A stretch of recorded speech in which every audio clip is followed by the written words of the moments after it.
Welcome back to today's Explainer. We're jumping straight into a deeply fascinating piece of writing today. The source of our content is Xu Feng, the founder of LifeChan Yuan.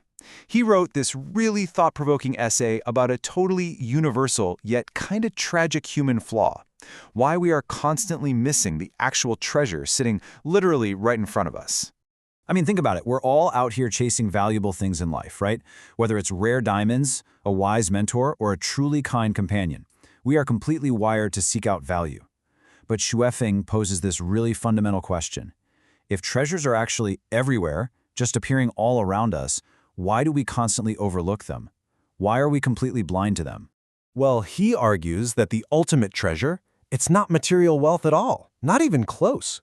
The truly valuable thing, the thing that extends life into higher dimensions, is the Spirit of God and humanity's pure, kind heart. But we miss this entirely because, as he metaphorically puts it, we have eyes but no pupils. We see the shiny surface of things, sure, but we are absolutely blind to the true depth underneath. Which brings us to Section 1, the story of Rebecca, a missed gem. To really ground this philosophy in reality, Xu Feng shares a deeply personal story from 1995 about his family's housekeeper, a woman named Rebecca. And the timeline here is just crazy. Over a really short period, Rebecca brought this immense, almost perfect warmth to their home. She mastered cooking Chinese food in just 3 days. 3 days! By month 2, she had exotic flowers blooming all over a house that previously had absolutely none. But then, tragically, after just half a year, the family had to move. They carelessly let her go. And, making it even worse, they completely lost the scrap of paper that had her home address on it. Looking back at her impact, it's just incredible how much she completely transformed their daily lives. We're talking spotless rooms without a speck of dust, warm greetings at the door every single day, taking their bags the second they walked in. She literally turned a totally exhausting workday into this peaceful evening with delicious meals just ready to go. Xu Feng says she acted almost like a long-lost relative welcoming them home, dissolving all their exhaustion in an instant. Moving on to Section 2, the pain of regret, losing the rare jade. Because they didn't fully recognize what she was worth right then and there, they lost this rare gem forever. And that sharp, stinging pain of regret, that is the absolute central pivot of Xu Feng's essay. Looking back on it, Xu Feng bravely, and I mean really bravely, admits his own glaring flaw here. He writes, "A rare piece of beautiful jade was lost just like that. I am a person who has eyes but no pupils." He expresses this profound remorse for letting such an amazing person slip away. He realizes that when a true gemstone is sitting right in front of you and you don't cherish it, man, it is incredibly difficult to ever find it again once it's gone. He actually summarizes this pain in a really poignant poem.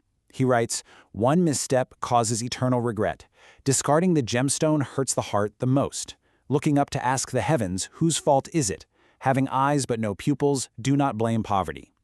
This brilliantly drives home the point that when we lose a treasure because of our own blindness, we have absolutely no one to blame but ourselves. It's a huge reminder. Failing to recognize value is a flaw of perception, not a flaw of circumstance. So that brings us to Section 3, the wooden box parable, buying the casket and returning the pearl. You have to wonder, how deep does this flaw of perception go in human nature? Well, Xu Feng connects his personal regret to this classic piece of ancient Chinese wisdom. He points us to the ancient idiom Mai Du Huan Zhu, which basically translates to buying the wooden casket and returning the pearl. It's his story about a man from the Zheng state who went to buy a pearl. But get this, he was so totally mesmerized by the heavily decorated, beautiful wooden box it came in that he kept the box and actually handed back the priceless pearl hidden inside. I mean, can you imagine? It's crazy, but it brilliantly illustrates the core dichotomy of Xu Feng's whole essay. On one hand, you have the wooden box, representing superficiality, outward appearances, all those flashy distractions we get caught up in. And on the other hand, the pearl. That's true value, inner substance, pure treasure. It perfectly highlights our tragic, almost comical human tendency to prioritize the flashy exterior over the actual, pure substance inside. Let's look at Section 4, Modern Bookworms and Dogma, Imprisoned by the Past.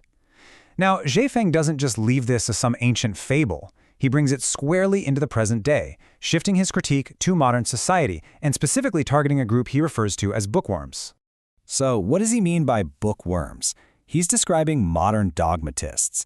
These are folks with incredibly strong memories, they're highly articulate, and they're constantly quoting historical texts. They might even publish a ton of work. But at the end of the day, they completely lack any real spark of original thought or inner wisdom. They're basically using historical tradition to slap rigid shackles on the developing reality of the present.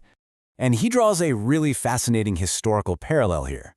He impartially compares these modern dogmatists to the scribes and Pharisees of Jesus' time. You see, both groups use rigid traditions and orthodoxy, which are basically those ornate, heavily decorated boxes we just talked about, to block actual truth and spiritual development. Just like that foolish man from Zheng, they are completely obsessed with the box, and they totally miss the gem. Which leads us to our final section, Section 5, Guarding the Inner Pearl, where true value resides. So, the absolute crucial point Xu is leading us toward is figuring out where this true, unblemished pearl actually lives today. If we shouldn't be staring at ornate exterior boxes, where on earth should we be looking? Well, his answer is incredibly direct. He concludes that the truly priceless gemstone isn't a physical object you can swipe your credit card for. It's not some flashy exterior, and it's definitely not a rigid tradition. It resides squarely within our own human hearts, just waiting to be guarded.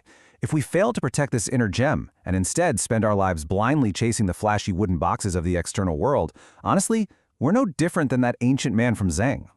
So, to wrap up our explainer today, I want to leave you with this final, somewhat provocative thought.